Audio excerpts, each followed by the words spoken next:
Okay, everybody, hi. It's me, Ashley. I'm autistic, and I wanted to talk about a particular topic.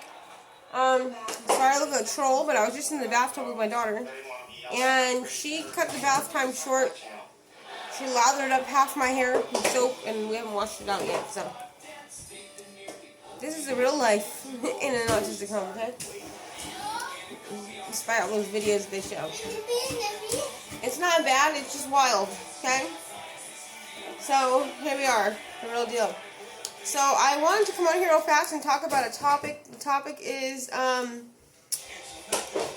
autistic person growing up in an environment. Okay, I didn't really make a title name for it. Okay, but I do want to talk about this topic. An autistic person growing up in a home where they are surrounded by people that have been through trauma. Whether a person with autism has been through trauma themselves or not, we tend to be very passive, quiet. We don't speak up for ourselves. People tend to bully us, and so when we end up making a friend or coming across some sort of acquaintance that is more like ballsy, I guess you would say ballsy, more like brave than we are, we tend to be a little bit in awe, and we will maybe not behave that way, but we will keep that person around, and that becomes a safety awareness issue. It's okay for our self-esteem to be around people that know how to handle themselves, but at the same time, we tend to go very we don't have a measure for it. So if there's somebody that is very very much so breaking the law, doing crazy shit, and we are young still, even if we're older, we tend to they say cover for us, or they say don't say anything, or they say we tend to get very quiet and we will not do anything. I think maybe it may come from us not having much support or a person that is that confident usually around us, that it makes us sort of shut up and just go with the flow. So I wanted to bring some awareness to that. If you have autistic children, and be careful who they're talking to. Honestly, be careful who they're talking to. But at the same time, I don't want to say it like that, but sometimes the parents can be the ones that you need to be careful about who they're talking to, because parents can sometimes be a very bad example.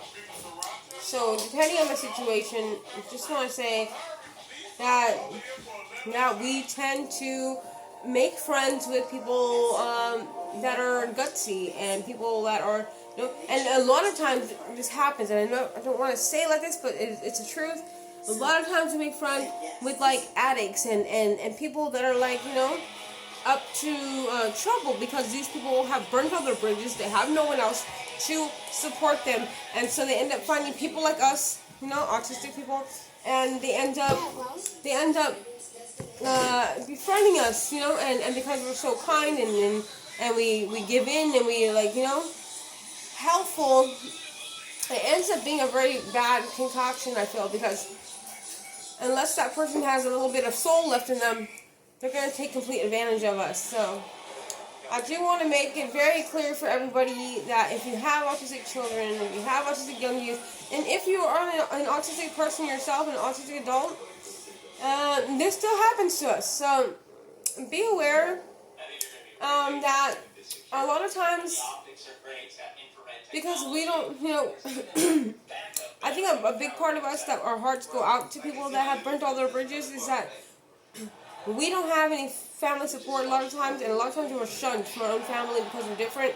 So we are feeling like we are finding a similarity with this person. We know what it feels like to feel like that. When in reality, we didn't do anything bad to cause that to happen to us. It's just happening out of discrimination. It's happening to the other people because they did bad things. Okay? And that is where the confusion sets in, I am not, for the record, against anybody or trying to say anything mean to people that have made bad choices and who have had problems in their lives where they made bad decisions. However, I am saying that it is a safety awareness for autistic adults and autistic youth to watch out and be careful, because we can be very vulnerable, susceptible to impressionable to people that seem to have, confidence. And sometimes these people can be making bad choices, but they have that, like, that blind, like, confidence to where it's appealing to us, and we will end up making bad choices based on that. And if anyone has any input, any other interpretation of what I'm saying, any experiences that they have themselves, please drop it in the comments. And let's talk about this.